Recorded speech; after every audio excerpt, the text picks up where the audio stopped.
On Christmas morning, my MOM told me we sold your Tesla and emptied your savings for your sister. My name is Zoe, and on Christmas morning I found out exactly how much my family thought I was worth. There wasn't any screaming, no broken plates, no dramatic meltdown, just my mom wiping her hands on a holiday apron, turning to me like she was asking me to pass the salt. "We sold your BMW," she said.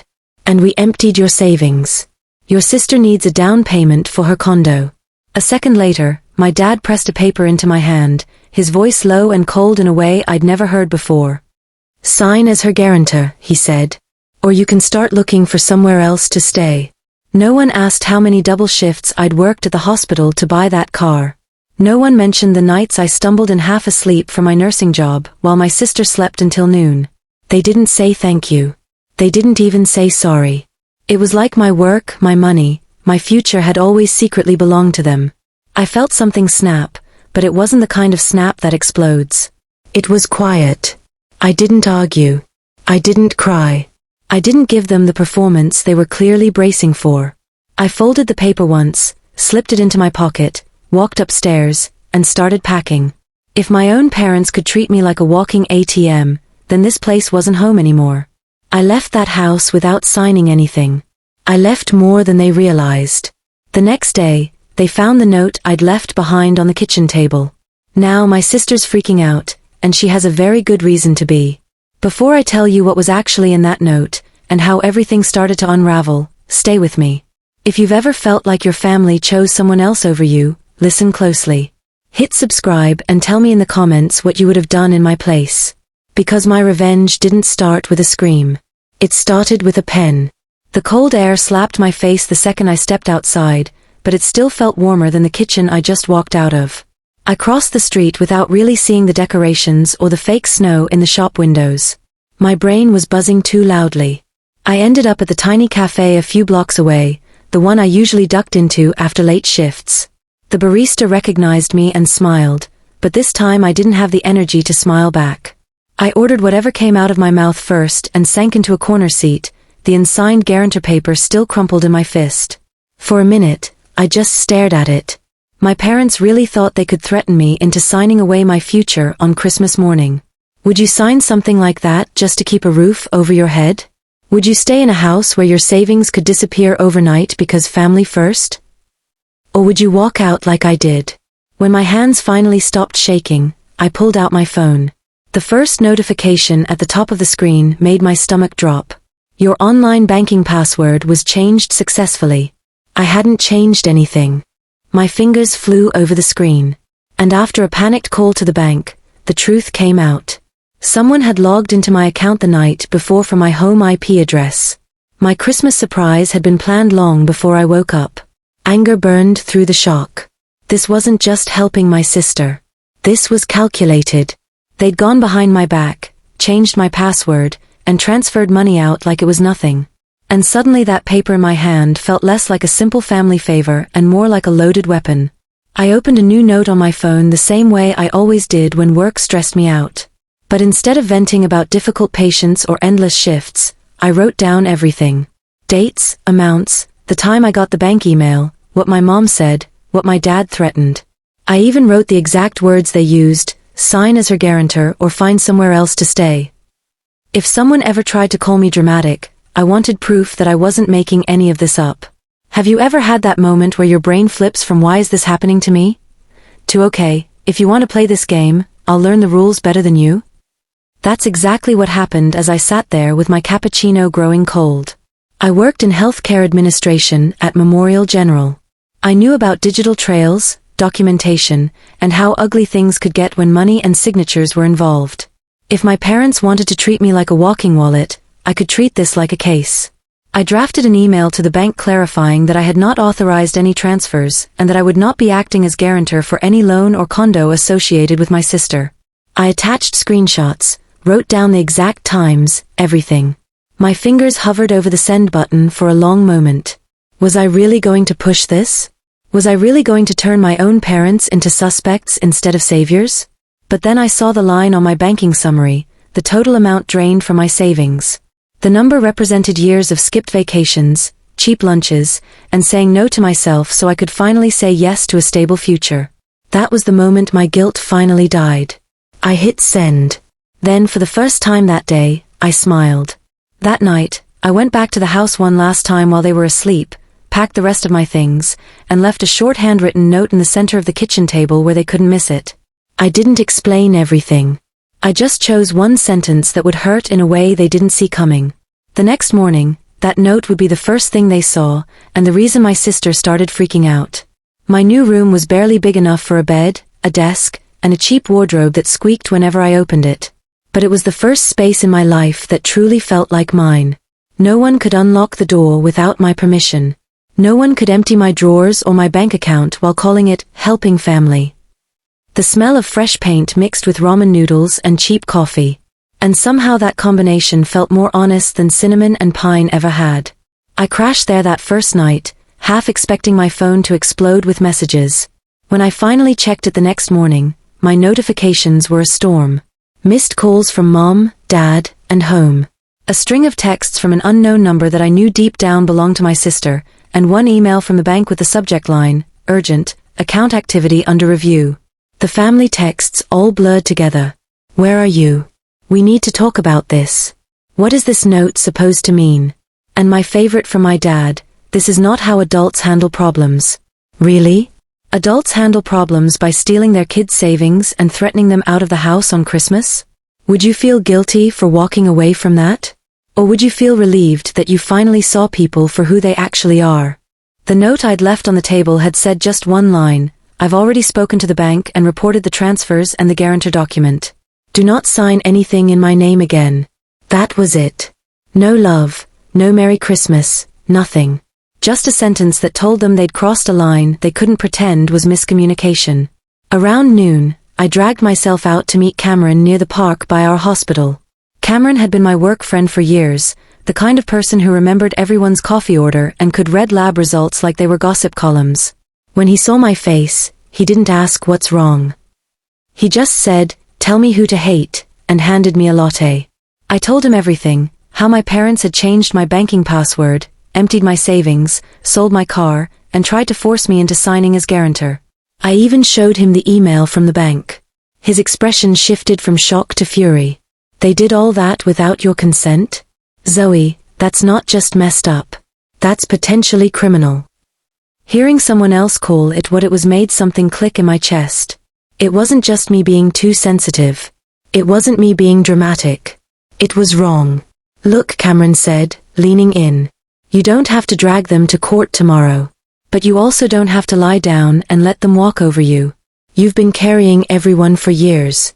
How many vacations did you skip so you could throw money at their emergencies? Too many. I could list them like seasons. Birthdays I spent working. Weekends I spent catching up on charts so I could cover just one more thing at home. Later that week, Isabel came over to see my new room. She swept her eyes around the tiny space, then nodded approvingly. Honestly, it fits you. Fresh start, ugly wardrobe and all. When I told her about the note and the bank email, she didn't tell me I'd gone too far. She just asked, what do you want them to feel? Ashamed? Scared? Or do you just want them to stop? It was a simple question, but it dug deep. What would you want if the people who raised you stole your future and expected you to smile about it? Do you think revenge is about making them suffer, or about finally choosing yourself? In the days that followed, I threw myself into work. Reviewing patient files was easier than thinking about Christmas. With every case I closed, every insurance claim I processed, I felt a little more like a person again, and a little less like a walking credit line with a heartbeat. Still, at night, the notifications kept coming. My mom's texts got longer, filled with half apologies and half excuses. My dad's grew shorter and sharper. My sister's came in bursts, panic, entitlement, silence, panic again. And then one evening, as I sat on my bed with my laptop open, another email from the bank landed in my inbox. The preview line made my heart thud once, not with fear this time, but with something sharper. Regarding your report, we have temporarily frozen. I clicked it open, and as I read the rest, the shape of my revenge finally came into focus. The bank's email was short, formal, and devastating, just not for me. They confirmed that they had frozen the disputed amount, flagged the transfers for investigation, and placed a hold on any loan application that listed me as a guarantor until everything was cleared up. In simple terms, my sister's shiny new condo was on pause, and my guarantor signature was officially radioactive. I stared at the screen, imagining my parents and my sister sitting in some polished office, smiling at a loan officer right up until he mentioned that there was an issue with a guarantor. I wondered if the blood drained from my dad's face first, or if it was my mom who started stuttering. Petty? Maybe. Honest? Definitely. A few hours later, my mom texted, "Can we meet for coffee? Just us. Please." Isabel and Cameron both told me the same thing in different words. Go, but don't go alone. Not physically, but mentally. So before I left my tiny room, I opened the voice recorder app on my phone and slid it into my jacket pocket. I wasn't going there to scream or to beg. I was going there for clarity, maybe even for leverage. The cafe my mom chose was too familiar. It was the one we used to visit after school when she'd tell me I was the responsible one, the good example, the future of the family. Funny how fast future turned into funding source. She was already sitting there when I arrived, hands wrapped around a mug she wasn't really drinking from. When she saw me, her eyes filled with tears instantly. "Zoe," she breathed, standing halfway from her chair like she wasn't sure if she was allowed to hug me. "You look tired." "I wonder why," I said, sitting opposite her. My voice sounded colder than I felt. Inside, I was a mess of anger, grief, and that tiny leftover part of me that still wanted my mother to choose me for once. "Sweetheart, about Christmas," she began. "Don't call it Christmas," I cut in. "Call it what it was. A meeting where you and Dad announced that you'd emptied my savings and sold my car without permission, then threatened to kick me out if I didn't sign away my future." She flinched at the word threatened. "We didn't mean it like that," she whispered. "We were desperate. Your sister, she needed help. The landlord raised the rent. The market is crazy. We thought you'd understand." "Understand what?" I asked. "That my years of work are just spare change for your favorite child? That my consent doesn't matter as long as you can come up with a sad enough story?" Her mouth trembled. "You know your sister has always struggled more than you. She's not as focused. She makes bad choices. We just wanted to give her a chance." "By stealing mine?" I said quietly. "Did you even hesitate before logging into my account? Did you think just once, maybe we should ask Zoe first? Or was it easier to assume I'd forgive you like I always do?" Silence settled between us like a third person at the table. This was the part where she usually flipped it, made herself the victim, told me how hard parenting was, how I didn't understand the sacrifices they made. I braced for it. Instead she whispered, "I know what we did looks bad on paper, but we're family. We thought you'd sign. We never thought you'd report us." Her eyes filled with something between fear and accusation. "The bank called your father. They froze the money. They're asking questions. Do you really want to drag your own parents into legal trouble? Have you ever noticed how people who hurt you love to talk about family, only when they're afraid of consequences? If your parents drained your account and expected blind loyalty, would you protect them from the fallout, or let them feel it?" "I didn't drag you anywhere," I replied. "You walked there when you crossed the line. I just turned on the light." She swallowed hard. "Your sister's loan might fall through. The deposit, we can't get it back if the bank cancels everything. She's terrified. She says she can't sleep. She's crying all night. Is that what you wanted?" I thought about that for a long second. Did I want her to suffer, or did I just want her to finally understand that I wasn't her safety net anymore? "What I wanted," I said slowly, "was for you to treat me like a daughter, not a credit card with a pulse.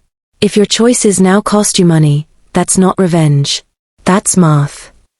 A couple of days after the coffee meeting, I was sprawled on my squeaky bed, scrolling through my phone, trying to distract myself with dumb videos. Then I saw it, a post from my sister on Instagram that made my blood boil and my lips curl into a bitter smile at the same time. It was a photo of her, my mom, and my dad in front of the Christmas tree, all dressed up, faces glowing with Christmas filters and fake snow. The caption read, "Some people forget what family means. Luckily, I've still got the ones who stayed. Family first #grateful. The comments rolled in. So pretty, babe. Family over everything. Who needs negativity when you have this? Negativity. That was me now. Not the drained bank account. Not the stolen car. Not the manipulation, just the one person who finally said no. Tell me honestly, if you saw your family post a picture like that after betraying you, how would you feel? Would you ignore it, block them, and move on? Or would something inside you whisper, no, they don't get to write the story like this? I took a screenshot, then another when my sister replied to someone's comment with, real family shows up when it matters 100 points, not when there's money involved. The audacity almost made me laugh. Money was literally the only reason any of this was happening. My DMs started filling up next. Friends and cousins sent me the post with wide-eyed emojis. A few asked, are you okay? One cousin wrote, your sister said you abandoned them over a small misunderstanding. Is that true? A small misunderstanding. Instead of answering, I did something I'd never done before. I told my side first. I opened a new anonymous account and posted a long detailed story to a subreddit and a few forums I knew loved messy family drama. I didn't name names or locations. I just laid out the facts. Christmas morning, the car, the password change, the threats, the note, the bank investigation. I asked one simple question at the end. If you were me, would you forgive them or let the consequences play out? The responses were brutal and validating. Thousands of strangers weighed in. They called my parents thieves, manipulators, emotional abusers. They called my sister entitled, spoiled, a walking red flag in designer boots. More importantly, they called me sane for leaving. While this storm brewed online, Isabel suggested a weekend trip to the mountains. You need distance, she said. And Wi-Fi. We can scream about it together from a cabin if we have to. So we booked a cheap place, threw clothes into bags, and got on the road. On the drive up, my phone buzzed non-stop. My sister, finally, what did you tell the bank? They're saying there's an investigation. My loan is on hold. Fix it. Fix it. No please. No imsuri. Just the same command she'd always used when I bailed her out of stupid decisions. I typed and deleted 3 different replies before settling on the truth. I told them exactly what happened. She exploded. You're ruining my life. You're doing this out of jealousy. You always hated that mom and dad tried to help me. You're seriously going to let a condo fall through over money. I stared at that last one for a long time. Over money, as if it wasn't also about respect, boundaries, consent, and basic decency. As if it wasn't about every time I'd been told to understand, while they used me like a safety net. Walking up the front steps of my parents' house felt like walking onto a stage I'd performed on my whole life. Only this time, I wasn't playing the role they'd written for me. The Christmas decorations were still up, but they looked tired now, like the house itself had been holding its breath since I left. When I opened the door, the familiar smell of pine and cinnamon rushed out to meet me. But it didn't comfort me anymore. It just reminded me how much effort they'd put into making things look perfect while everything underneath rotted. They were all in the living room, just like the last time I'd walked in on them laughing. Except this time, no one was laughing. My mom clutched a tissue. My dad's jaw was clenched so hard I could see it from the doorway, and my sister's eyes were red from crying or rage or both. You came, my mom said, standing up quickly. Thank God. We can talk about this calmly now. My dad didn't bother standing. Sit, he ordered, like I was still a kid who'd forgotten to do my homework. I stayed standing.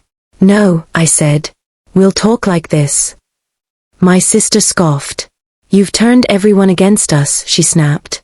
Do you know what it's like to have people sending me your stupid post, asking if I'm the spoiled leech sister? My friends are demaying me like I'm some villain in a soap opera. I looked at her slowly. And what do you tell them? I asked.